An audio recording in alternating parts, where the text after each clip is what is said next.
नमस्कार साथियों, पटवार भर्ती में संशोधित विज्ञप्ति जारी करने की बात जब से कल से मैंने कही है, पूरे राजस्थान के युवाओं के फोन आ रहे हैं, मैसेज आ रहे हैं, इतने फोन आ रहे हैं कि मैं कॉल उठा नहीं पा रहा, मैसेजों के जवाब दे नहीं पा रहा। साथियों, आपको ये बात समझनी होगी कि इस भर्ती में जो संशोधित विज्ञप्ति की जो हमारी मांग है वो हमने इसलिए करी थी उस समय, क्योंकि जब विज्ञप्ति जारी हुई थी तो उसमें कई सारी विसंगतियां थी। वर्गीकरण को लेकर कैटेगरी में जो वर्गीकरण होना था वो ठीक नहीं था। फिर हमने विभागीय अधिकारियों से मिलके हमने प्रयास किया कि यह वर्गीकरण ठीक होना चाहिए। उन्होंने आश्वस्त किए ठीक होगा। उसी दौरान विधानसभा चल रही थी। विधानसभा में माननीय मुख्यमंत्री भजन लाल जी ने कहा हमारे पास विभाग में और पद खाली है, हम इसमें पद जोड़ सकते हैं। तो हमने उसको लेकर प्रयास किया।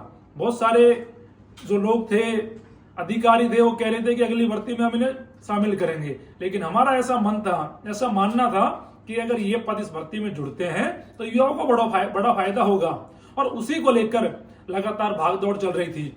अब जब कल विभागीय अधिकारियों से मिलके जब हमने इस बारे में फिर से प्रयास शुरू किए, बात करी, तो उन्होंने कहा कि 10 दिनों में हम संशोधित विज्ञप्ति पद वृद्धि के साथ में जारी कर देंगे और पदों की संख्या 3000 और 3500 के आसपास रहेगी। जैसे ये बात आपके बीच में पहुंची तो बहुत सारे युवा एकदम से ही पैनिक करने लग गए, परेशान होने लग गए, फोन करने लग गए। देखो भाइयों, ऐसा है, मेरी लड़ाई, मेरा जो प्रयास ये आप सबके लिए है, पर्सनल कुछ नहीं है। आप सब इस बात को समझो, इस भर्ती में पद वृद्धि आपके लिए बहुत बड़ी सौगात है। कहां तो भर्ती 2000 पदों पे हो रही थी, कहां भर्ती 3500 पदों तक जा रही है। कितने लोगों को मौका मिलेगा? तो आपको ये अवसर मिल रहा है, सुनहरा मौका मिल रहा है, तो इसको आप ऐसे देखिए कि रोजगार के अवसर ज्यादा पैदा हो रहे हैं, हमारे भाइयों को ज्यादा मौका मिलेंगे, और आप अपनी तैयारी करते रहिए। तैयारी बंद करने का आपसे किसने कहा है? तैयारी आप करिए। साथियों, ये प्रोसेस होती है। अगर किसी भर्ती में अगर 50% ज्यादा पदों जोड़ रहे हैं तो फॉर्म रीओपन होते हैं। ये कोई मनोज मीणा का नियम नहीं है, ये कार्मिक विभाग का नियम है, ये विभाग का नियम है।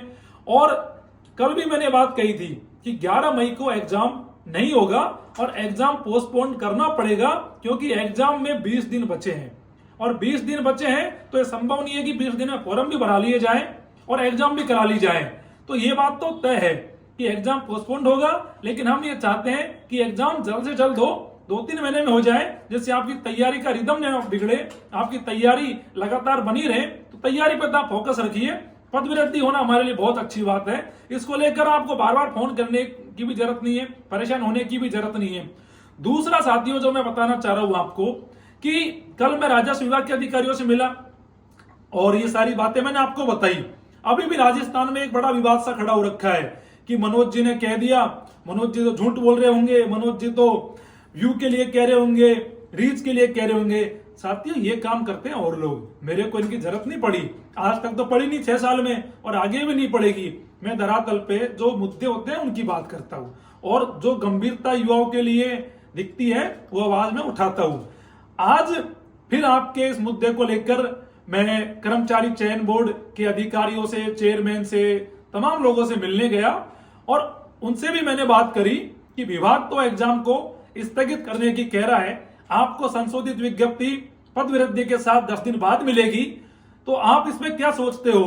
तो कर्मचारी चयन बोर्ड के सब लोगों का यही मानना है कि भर्ती परीक्षा को हमें स्थगित करना पड़ेगा, क्योंकि संशोधित विज्ञप्ति भी नहीं आई है। एग्जाम में अब महज 18-19 दिन बचे हैं, तो हमारे हाथ में कुछ नहीं है, और जब विभाग 10 दिन में भेजेगा तो संभव ही नहीं है कि हम एग्जाम करा पाएंगे। फॉर्म फिर रीओपन होंगे, तो ये तो प्रैक्टिकल ही नहीं रहा कि एग्जाम 11 मई को हो जाएगी। इसको लेकर क्यों परेशान हो रहे हो आप? सारे कर्मचारी चयन बोर्ड ने कह दिया, विभाग ने कह दिया, अब और कौन व्यक्ति है जो इस बात की पुष्टि करेगा कि भाई एग्जाम 11 को नहीं हो रही, एग्जाम आगे जा रही है और पद वृद्धि के साथ जा रही है। यार, इतने पद मिल रहे हैं राजस्थान में पटवार भर्ती में, आप लोगों को खुशियां मनानी चाहिए, आभार व्यक्त करना चाहिए। आप लोगों के लिए इतनी भागदौड़, इतना संघर्ष कर रहे हैं, क्यों कर रहे हैं? कि आपकी पद वृद्धि हो जाए, आपको फायदा हो जाए, ज्यादा लोगों को रोजगार मिल जाए।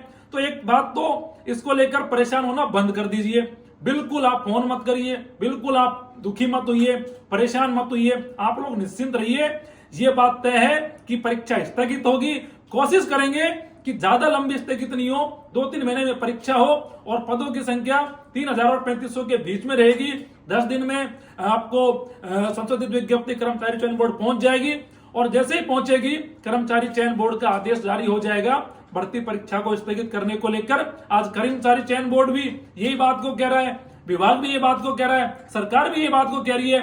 तो जो लोग बात कर रहे हैं, कुछ भी बयान दे रहे हैं, उनको समझना चाहिए कि आप सड़कों पे निकलो, आप कर्मचारी चयन बोर्ड जाओ, विभाग जाओ और जाके पता करो कि सच्चाई क्या है, अगर आपको लगता है कि मनोज मीणा गलत कह रहा है। लेकिन साथियों एक बात कहूंगा कि मनोज मीणा ने आज तक जीवन में कोई ऐसी बात नहीं कही जो युवाओं के खिलाफ हो, युवाओं के विरुद्ध हो। हमेशा युवाओं की लड़ाई लड़ी है, हमेशा युवाओं का साथ दिया है, हमेशा युवाओं की बात करी है। जो युवाओं के हित में होगा वही मैं करूंगा, वही मेरा कर्तव्य है, वही मेरा धर्म है, वही मेरा ईमान है, सब कुछ है। तो युवाओं का संघर्ष, युवाओं की लड़ाई, युवाओं के मुद्दे हैं और इससे ज्यादा मनोज मीणा की जिंदगी में कुछ भी नहीं है।